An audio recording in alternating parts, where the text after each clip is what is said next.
आयोग ने नॉर्मलाइजेशन के लिए राजी थे, 100% राजी थे। खान सर और जो भी हैं लोग, इन्होंने तो कहा कि अगर 2 4 10 सेट होगा तो सर नॉर्मलाइजेशन एक अच्छी प्रक्रिया होना चाहिए। उस समय तो समर्थन दिया था, बाद में ही जिस तरह से समझा रहे हैं लोग ये सबसे खराब प्रणाली है, तो मुझे भी आश्चर्य लग रहा है, आयोग को भी आश्चर्य लग रहा है। बीपीएससी 70वीं परीक्षा में नॉर्मलाइजेशन के प्रक्रिया को लेकर पटना में बवाल हुआ। अब 2 दिन बाद ही यहाँ बीपीएससी की परीक्षा होनी है और इससे पहले जो विवाद हुआ था सड़क से बीपीएससी के ऑफिस तक, वो सिर्फ छात्रों के बीच बल्कि शिक्षकों ने भी इसका नॉर्मलाइजेशन प्रक्रिया को समर्थन दिया था। लेकिन नॉर्मलाइजेशन की प्रक्रिया को लेकर फैल रही अफवाहों को लेकर बीपीएससी आयोग ने स्पष्ट किया है कि ऐसी कोई प्रक्रिया कभी निर्धारित नहीं की गई थी। सोशल मीडिया पर इस बारे में भ्रम फैलाने के बाद आयोग ने एक नोटिस जारी किया जिसमें बताया गया कि नॉर्मलाइजेशन का कोई प्रस्ताव नहीं था।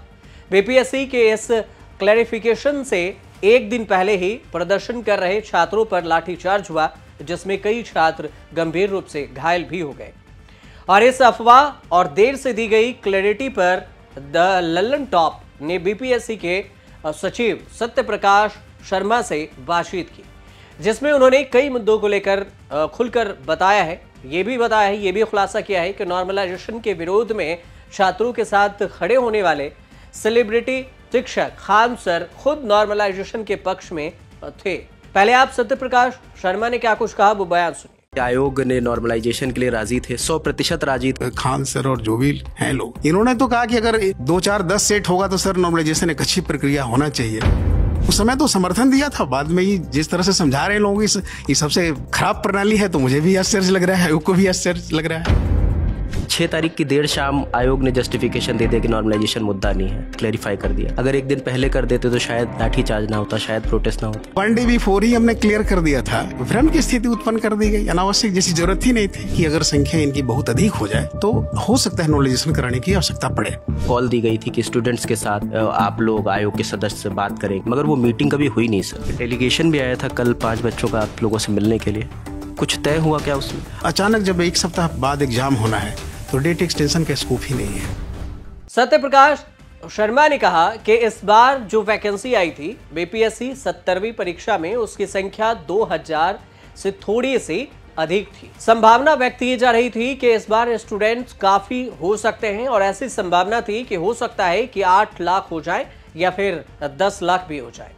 और इस आधार पर चेयरमैन से एक मीटिंग बुलाई गई थी। नॉर्मलाइजेशन ही कराना है ऐसा कुछ फिक्स नहीं था, यह सिर्फ एक डिस्कशन का पार्ट था। यदि संभावना बनती है कि संख्या बहुत अधिक हो जाए तो फिर हो सकता है कि नॉर्मलाइजेशन की आवश्यकता पड़े, और इस पर कोई भी निर्णय नहीं लिया गया था फिलहाल। लेकिन छात्रों की संख्या बहुत ज्यादा नहीं थी तो आवश्यकता नहीं लगी, इसलिए नॉर्मलाइजेशन लागू नहीं हुआ था। इसलिए मीटिंग की जरूरत भी महसूस नहीं हुई थी। अगर ऐसा करना होता तो फिर हम पहले ही नोटिस निकाल देते। ये बीपीएससी के सचिव की तरफ से बयान दिया गया। कहा कि जब आयोग देख रहा था कि छात्र आंदोलन कर रहे हैं तो उन्होंने कॉल भी देखी थी। 6 तारीख की कॉल थी। पुलिस और सबको जानकारी थी कि 6 तारीख के शाम को आयोग ने कहा है कि नॉर्मलाइजेशन मुद्दा नहीं है।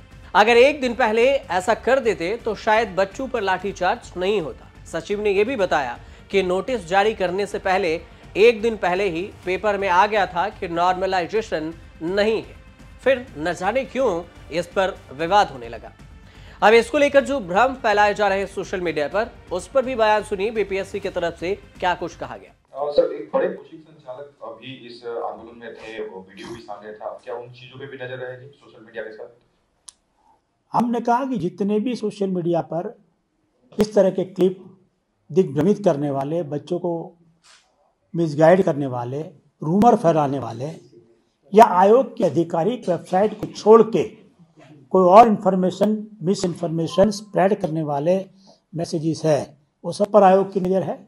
वो सबको इकट्ठा कर लिया गया है और उसके आधार पर कार्रवाई के लिए सार्वजनिक क्राइम सेल को लिखा गया। लाठीचार्ज जैसी परिस्थिति का आयोग ने कैसे आकलन किया, इस बारे में भी उन्होंने बताया। सत्य प्रकाश शर्मा ने बताया कि जब उन्हें पता चला कि धरनार्थी जो छात्र हैं आएंगे तो पुलिस प्रशासन को आयोग की तरफ से लिख दिया गया था कि स्थिति पर ध्यान रखें।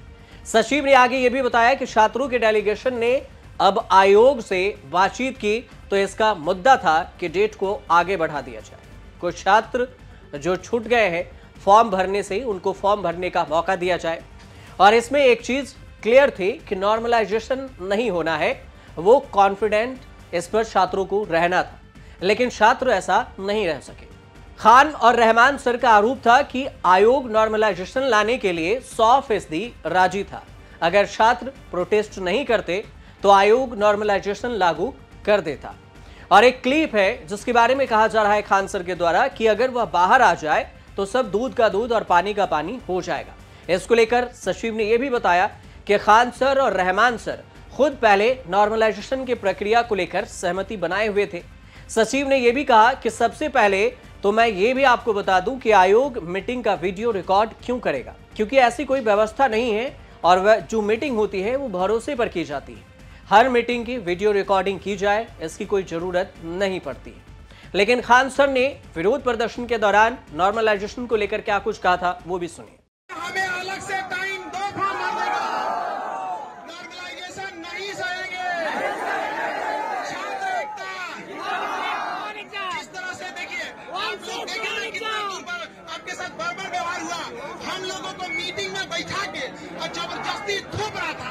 आयोग ऑफिशियल वीडियो जारी करे। बीपीएससी आयोग ने कहा कि जिस दिन मीटिंग हुई थी उस दिन कुछ टीचर्स नॉर्मलाइजेशन के सपोर्ट में भी खड़े थे और कुछ इसका विरोध में थे। खान सर ने कहा था कि नॉर्मलाइजेशन एक अच्छी प्रक्रिया होनी चाहिए और उस समय तो समर्थन भी दिया था, लेकिन न जाने क्यों बाद में उन्होंने लोगों को कैसे उल्टा समझा दिया। ये एक खराब प्रणाली है, तो फिर मुझे भी आश्चर्य हुआ कि खान सर ने ऐसा क्यों कह दिया। चेयरमैन के नॉलेज में हमने पहले ही क्लियर कर दिया था कि नॉर्मलाइजेशन की प्रक्रिया लागू नहीं है। ये तो अनावश्यक भ्रम की स्थिति पैदा कर दी गई। इस पर क्या किया जाए इस पर आयोग ही निर्णय लेगा। हालांकि आयोग ने यह कह दिया है कि उस पर कानूनी कार्रवाई भी करेंगे जिन्होंने ये भ्रम फैलाया। आपको यह भी बता दें कि बीपीएससी परीक्षा में नॉर्मलाइजेशन की प्रक्रिया को लेकर पटना में बवाल हुआ तो छात्रों के साथ खान सर और गुरु रहमान भी नजर आए। खुले तौर से उन्होंने विरोध किया और कहा कि हम परीक्षा में नॉर्मलाइजेशन की प्रक्रिया को लागू नहीं होने देंगे। लेकिन अब 13 दिसंबर को अपने तय सीमा से बीपीएससी की परीक्षा करा रही है बीपीएससी। अब देखना यह होगा कि नॉर्मलाइजेशन की प्रक्रिया में बीपीएससी की तरफ से क्लियरिफिकेशन आने के बाद भी छात्र अपने जो विरोध प्रदर्शन के लिए उतरे थे वो कहां तक जाकर रुकते हैं। फिलहाल आप देखते रहिए न्यूज़ तक।